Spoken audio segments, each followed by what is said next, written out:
Bonsoir Madame, Monsieur, merci de nous rejoindre à la une de l'actualité de ce mardi. Le président de la République a reçu aujourd'hui le président du Niger en visite de travail et d'amitié en Algérie. Les entretiens entre les deux chefs d'État ont porté sur les relations bilatérales entre l'Algérie et le Niger et les moyens de les renforcer. Le président de la République, Abdelmadjid Tebboune, a annoncé ce mardi à Alger l'ouverture de la frontière terrestre entre l'Algérie et le Niger pour faciliter les échanges commerciaux entre les deux pays. C'était lors d'un point de presse conjoint avec le président nigérien Mohamed Bazoum. Le ministre de la Santé a supervisé aujourd'hui une opération d'acheminement de 250 000 doses de vaccins anti-Covid-19 et près de 20 tonnes de matériel médical de première nécessité vers la Tunisie dans le cadre de la solidarité de l'Algérie avec le peuple tunisien frère face à la pandémie.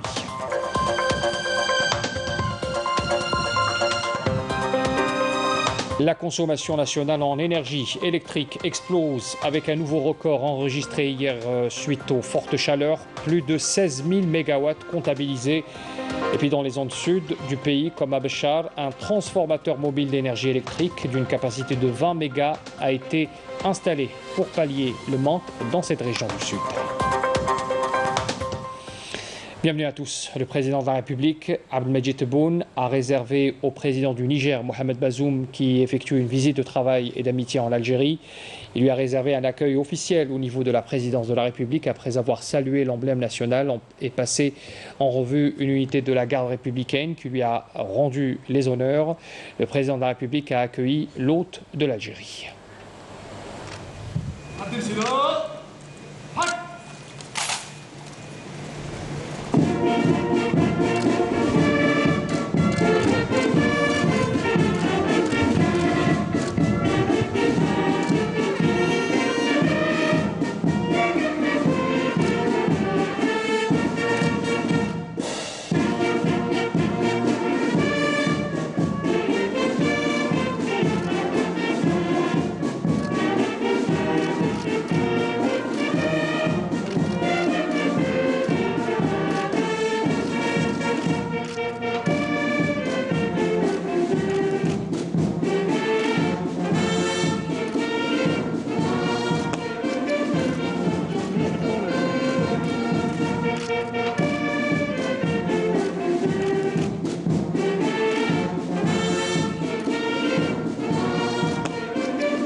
Et après cet accueil et au siège de la présidence de la République, le président de la République, Abdelmadjid Tebboune, a eu des entretiens avec son homologue nigérien.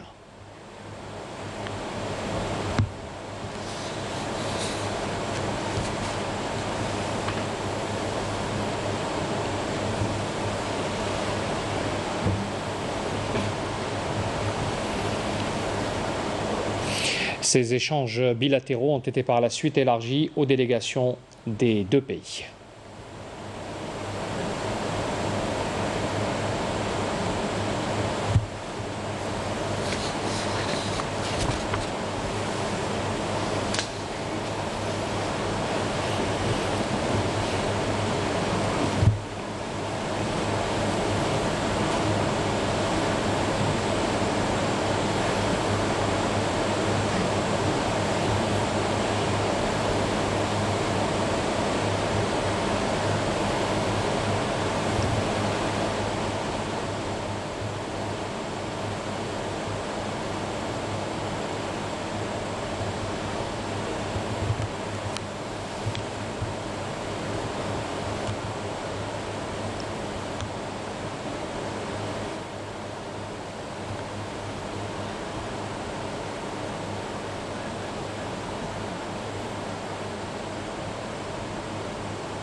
Et dans un point de presse commun, les deux présidents sont revenus sur les relations bilatérales qu'entretiennent l'Algérie et le Niger et les moyens de les renforcer dans l'intérêt des deux peuples. Je vous invite à les écouter.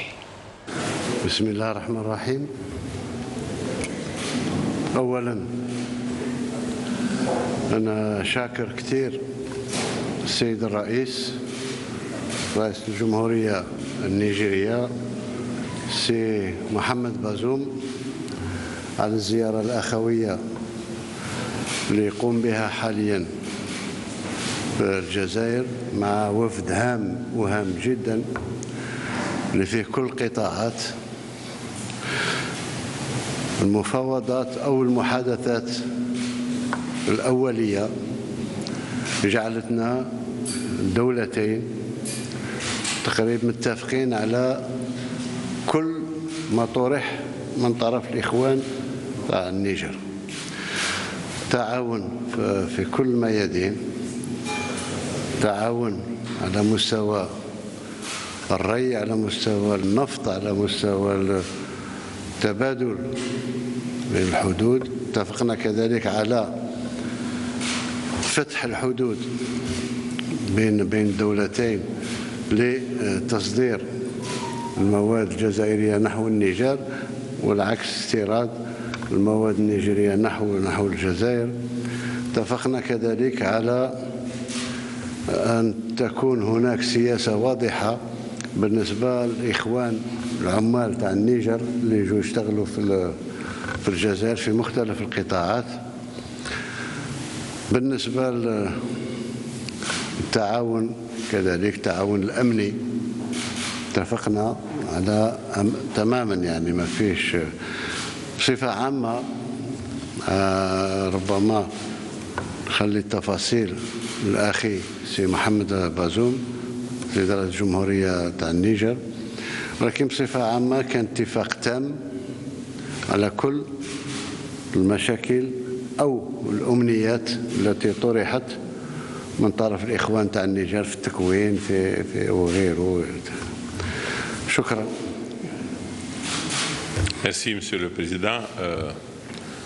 Nous venons d'avoir un entretien d'abord en tête-à-tête avec le président Tebboune, puis par la suite élargi à nos deux délégations. Je voudrais remercier très sincèrement le président Tebboune, le gouvernement algérien, le peuple d'Algérie pour la qualité de l'accueil et l'hospitalité tout à fait caractéristique dont nous avons bénéficié depuis que nous sommes un pays frère d'Algérie.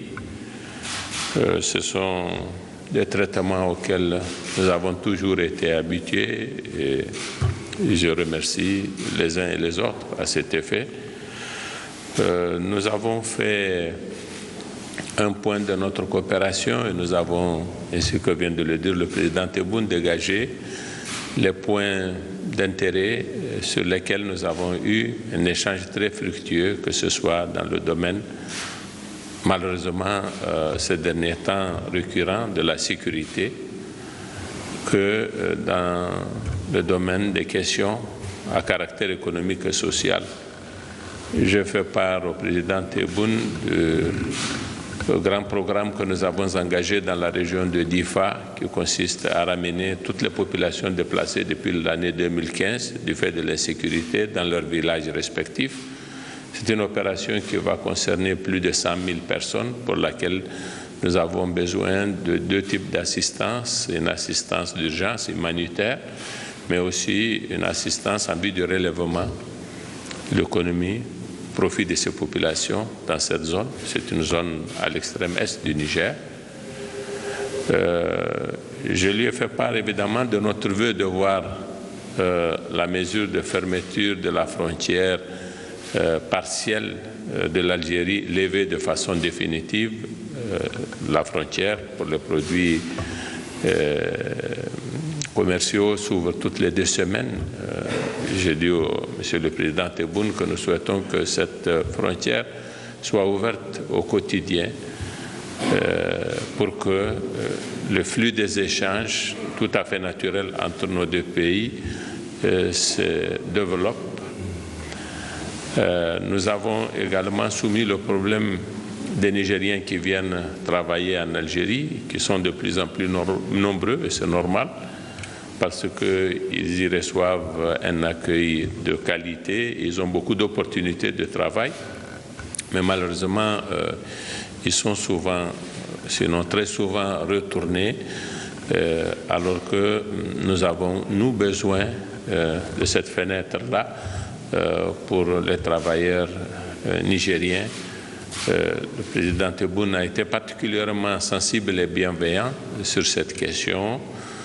Nous avons parlé aussi évidemment de l'exploitation du pétrole par Sonatrach, nous avons parlé du gazoduc Nigeria-Niger, Algérie, ainsi que de tous les sujets traditionnels de notre coopération dans le domaine de la formation professionnelle notamment, sur lequel mon programme à moi met un accent tout particulier, ainsi que les autres domaines vraiment classiques de notre coopération. Sur toutes ces questions, nous avons eu un échange fécond, fructueux, et un dispositif de coordination a été mis en place, porté du côté algérien par le ministre des Affaires étrangères, et je suis convaincu que nous allons donner une grande impulsion à la coopération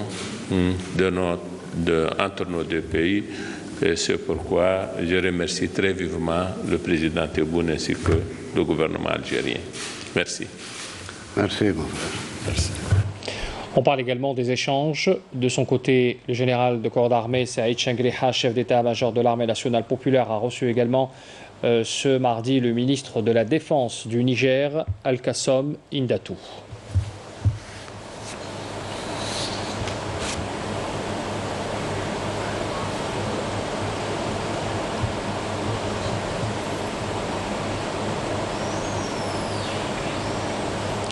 D'autres entretiens ont eu lieu également entre la partie algérienne et la partie nigérienne. D'abord, le ministre des Affaires étrangères et de la communauté nationale à l'étranger, Ramtalla Mabra, a eu des entretiens avec son homologue du Niger.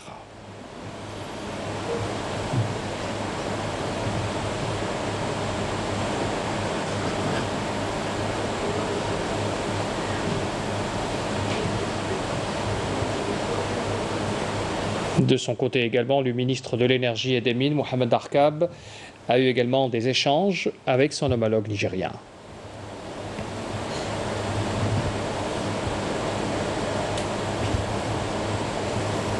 Par ailleurs, la ministre de la Solidarité nationale, de la famille et de la condition de la femme, Kautar Krikou, s'est entretenue également avec son homologue nigérien. Et puis enfin, le ministre de la Formation et de l'Enseignement professionnel s'est entretenu aussi avec son homologue du Niger.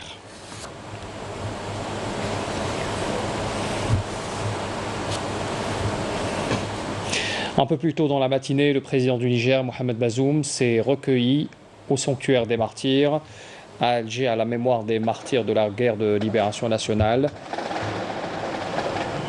Mohamed Bazoum a déposé cette gerbe de fleurs devant la stèle commémorative et récité la Fatiha du Saint-Coran à la mémoire des martyrs.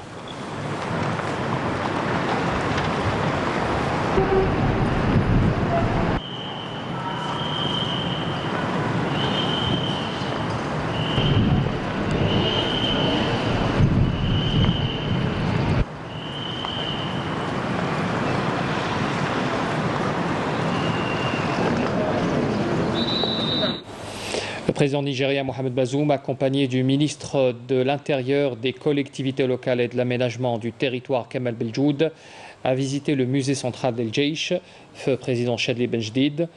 À leur accueil, le directeur du musée, le colonel Mourad Chouchan. Ce dernier avait fourni un exposé détaillé sur l'histoire de l'Algérie à travers les siècles, depuis l'ère numide à la présence romaine et byzantine, en passant par les conquêtes islamiques, la présence ottomane et pour terminer, la colonisation française.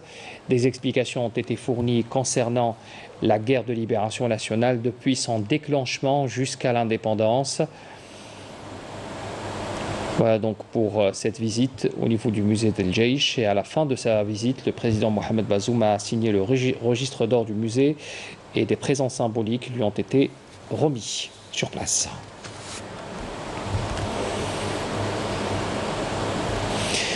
Le président de la République, Abdelmajid Tebboune, a décrété à l'occasion de Eid al-Adha des mesures d'élargissement au profit des jeunes détenus pour des faits liés à la triche aux épreuves du bac, session 2021. Les juridictions compétentes devront prendre des mesures nécessaires à l'effet d'élargir 60 personnes pour rejoindre leurs familles et proches avant ce week-end. Et on parle également de cette mesure de solidarité en application des instructions du président de la République, en coordination avec les services du Premier ministre. Le ministre de la Santé, professeur Abdelrahman Ben Bouzid, a supervisé ce mardi une opération d'acheminement de 250 000 doses de vaccins anti-Covid-19 et près de 20 tonnes de matériel médical de première nécessité vers la Tunisie dans le cadre de cette solidarité de l'Algérie avec le peuple tunisien frère face à la pandémie. 2 avions militaires chargés de cette cargaison ont pris leur départ de la base aérienne de Boufarik vers la Tunisie.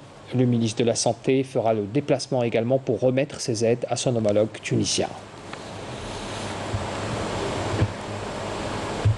Et on écoute la déclaration du ministre de la Santé.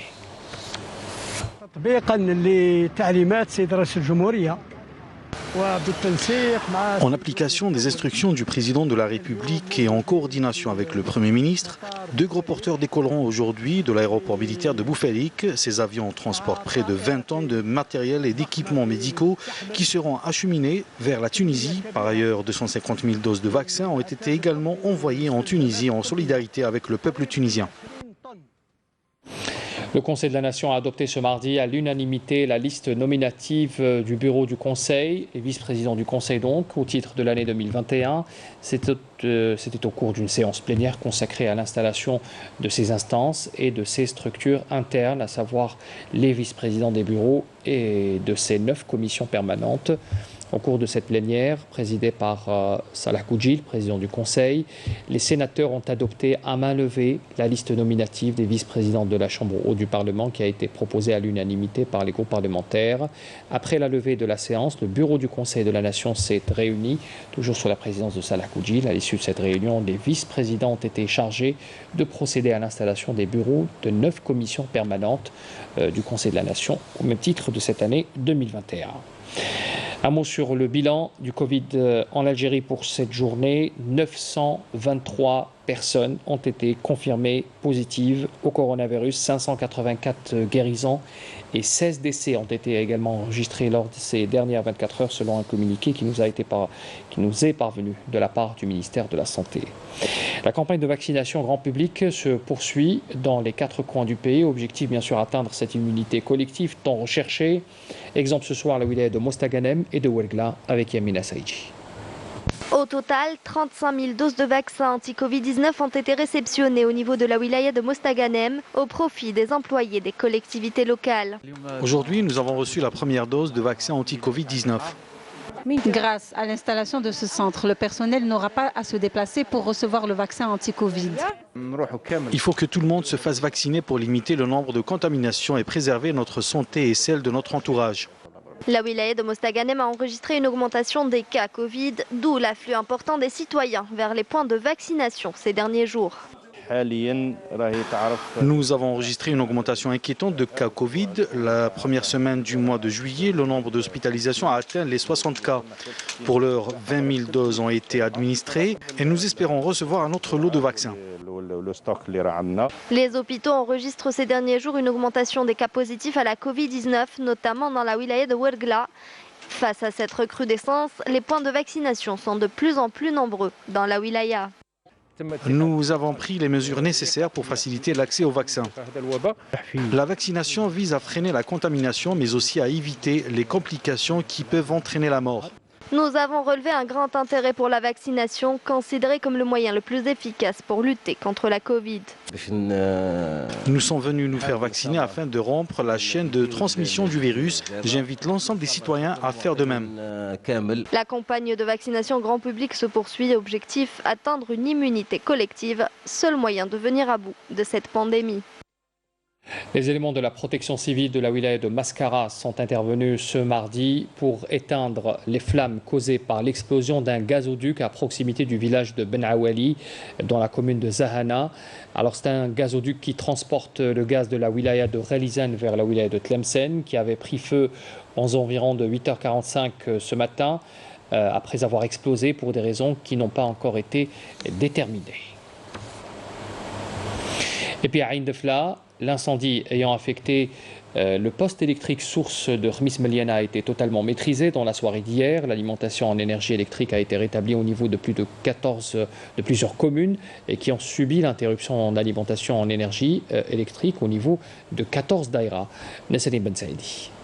Il était 21h quand l'incendie s'est déclenché au niveau du poste électrique de 120 MW du quartier Sofiane de Khmis Meliana, wilaya de Ain Defla.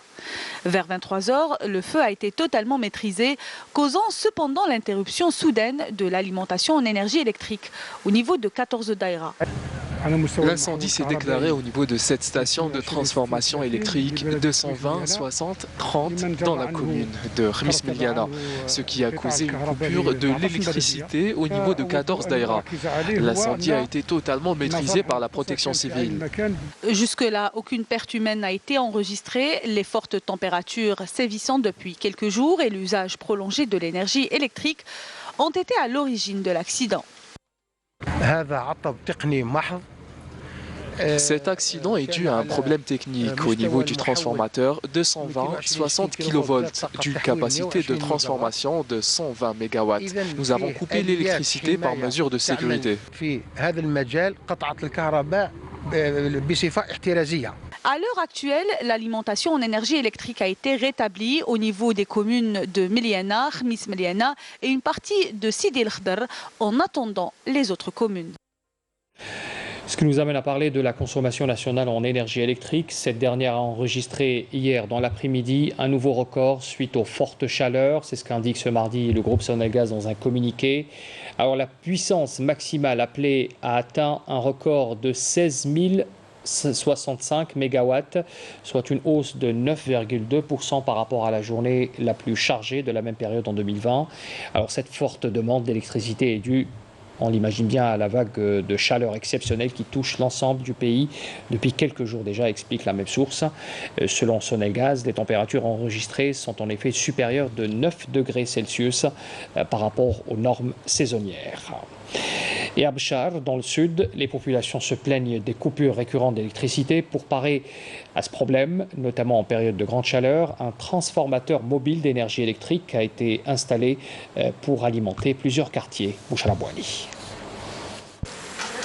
À Béchar, la consommation électrique atteint son apogée en période de canicule, ce qui induit le plus souvent des coupures électriques récurrentes ou alors une chute de tension. Durant cet été, nous avons eu beaucoup de coupures électriques ou des baisses de tension qui ont endommagé énormément de climatiseurs.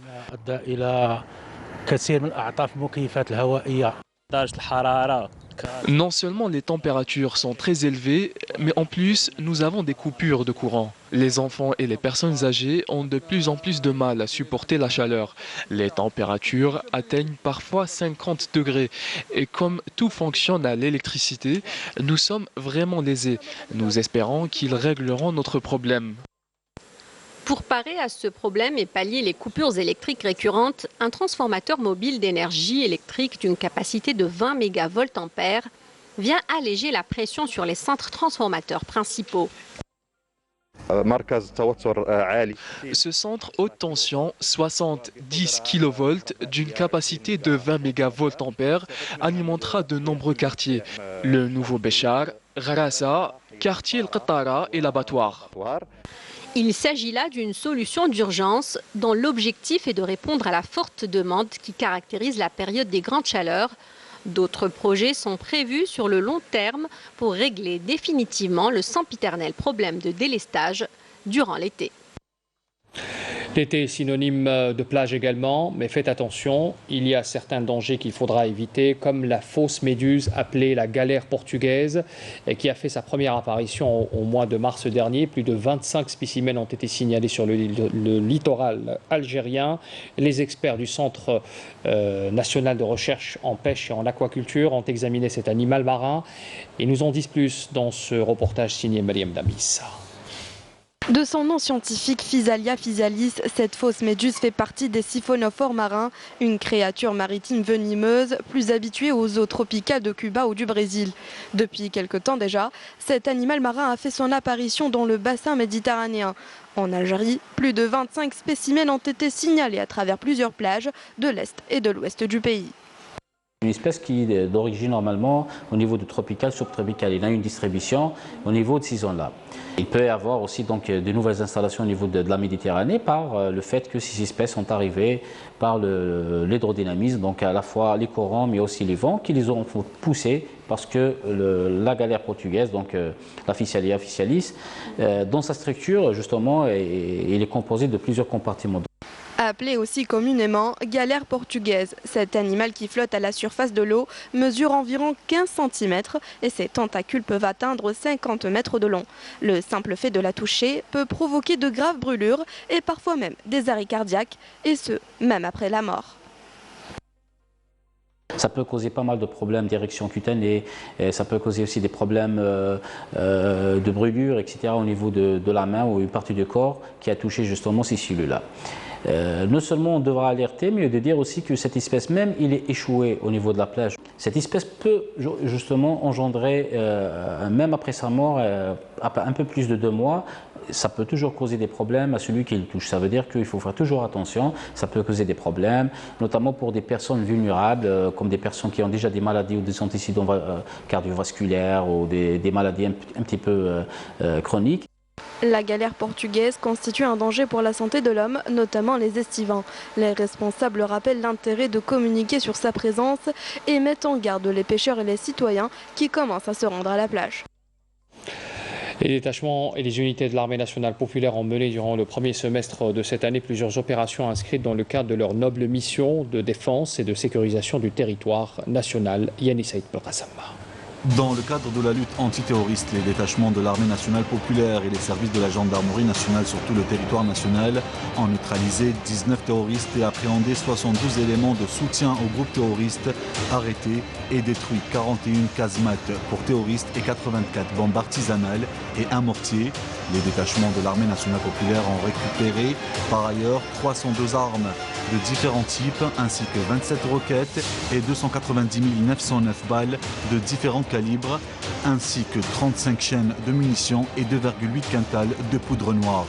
Dans la lutte contre le crime organisé, la sécurisation des frontières, les détachements de l'armée nationale populaire et les services de la gendarmerie nationale et les gardes frontières ont arrêté 866 narcotrafiquants, 345,9 quintals de kiff traité, 4,917 quintals de cocaïne saisie, des psychotropes au nombre de 1 098 093 comprimés et arrêté 6 198 contrebandiers orpailleurs, ainsi que 2367 marteaux-piqueurs et saisi 4177 groupes électrogènes, 85 détecteurs de métaux et saisi 659,4 tonnes de mélange de pierre et d'or brut, ainsi que 772,2 cuivres saisis, 4935 moyens de liaison saisis, 322 921 unités saisies de boissons, 642,7 tonnes de denrées alimentaires, 407,9 quintals de tabac saisis, 555 véhicules saisis, 2